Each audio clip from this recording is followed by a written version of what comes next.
Assalamualaikum warahmatullahi wabarakatuh. Perkenalkan, nama saya Wardatun Nafisa, NRP 3. Di sini saya akan mempresentasikan terkait tugas SI dan K3, yaitu analisa tingkat kecelakaan lalu lintas pada beberapa ruas jalan di Surabaya.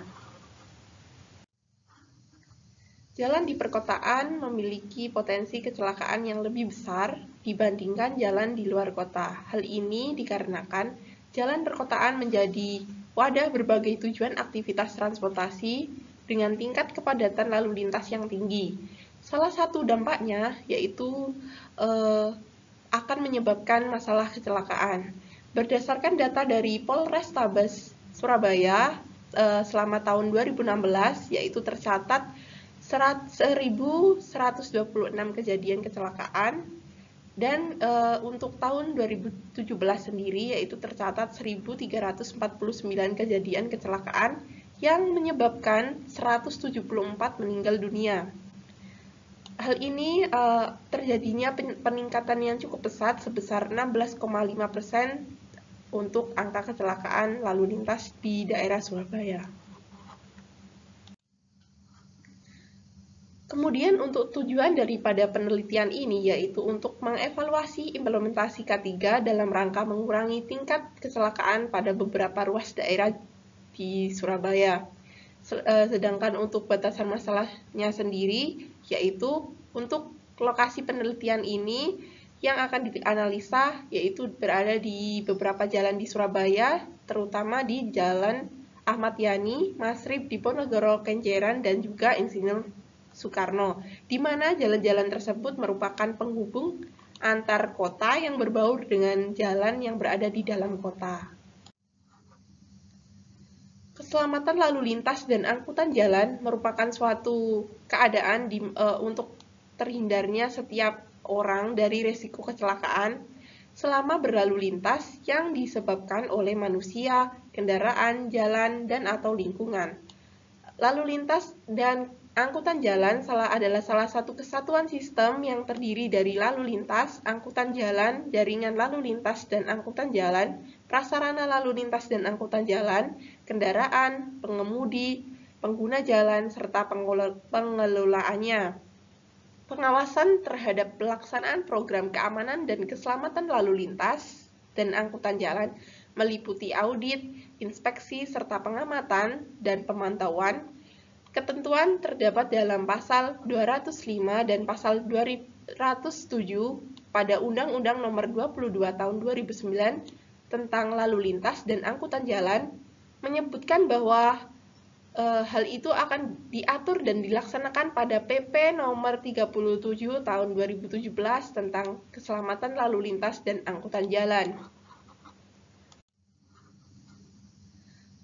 Untuk faktor kecelakaan lalu lintas itu sendiri, itu meliputi geometri jalan di mana banyak jalur yang bercabang, kendaraan, misalnya rem yang kurang berfungsi, manusia, yaitu bisa berupa keteledoran pengemudi atau pengemudi yang memacu kecepatan kendaraan, serta lingkungan, misalnya pohon tumbang ataupun abu vulkanik yang pernah ada di wilayah Surabaya.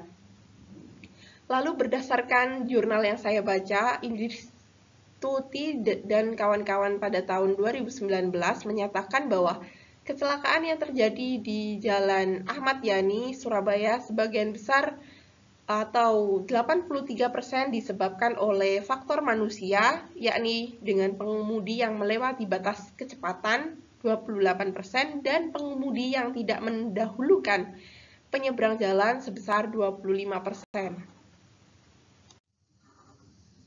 Hal lain yang perlu dicermati dari kejadian kecelakaan yaitu mayoritas korban kecelakaan lalu lintas berusia 15 tahun hingga 35 tahun.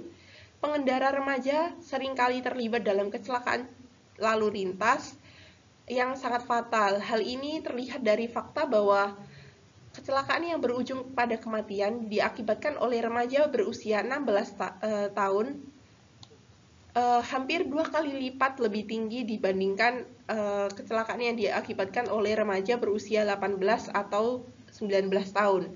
bahkan 3 kali lebih sering bila dibandingkan dengan pengemudi yang berusia di atas 20 tahun. Tingginya accident rate di Jalan Masrib sangat bisa dimaklumi mengingat pada jalan tersebut untuk beberapa ruas masih ada yang mempunyai tipe 2/2 UD atau 4/2 UD sebagaimana yang disampaikan oleh Widya Stuti bahwa jalan-jalan yang tidak terpisah atau UD akan sangat rentan terjadinya kecelakaan. Analisa yang dilakukan di atas tentunya masih mengacu pada accident rate saja, yaitu tergantung pada jumlah kejadian kecelakaan, volume lalu lintas, serta panjang jalan dari ruas jalan yang diamati. Seperti yang terlihat pada rumus pada slide ini. Kemudian untuk solusi daripada kecelakaan yang terjadi, yang diharapkan itu kita bisa menggunakan APD yang baik, yaitu bisa berupa helm SNI, jaket, sarung tangan, dan safety belt. Yang kedua, yaitu bisa dengan penambahan jalur alternatif, yaitu jalur tambahan yang tidak serong untuk mengurai kemacetan. Selain itu, tentunya dengan kesadaran berkendara, yaitu dengan taat rambu-rambu lalu lintas dan terutama cukup umur. Dan yang terakhir yaitu bisa dengan perbaikan fasilitas jalan, yaitu dengan memperbaiki jalan rusak, misalnya berlubang, terutama pada daerah banjir. Hal ini tentunya kita sangat harapkan dari upaya pemerintah, seperti itu. Kemudian ini untuk analisa accident rate merupakan salah satu analisa yang diperlukan untuk menentukan prioritas lokasi penanganan agar mengurangi kecelakaan di lokasi tersebut. Sebagai penutup, mari menjadi warga negara yang baik dengan taat berkendara dan selalu menjaga keselamatan dan kesehatan kerja, baik itu di jalan raya ataupun dimanapun berada. Terima kasih atas kesempatan berbaginya. Wassalamualaikum warahmatullahi wabarakatuh.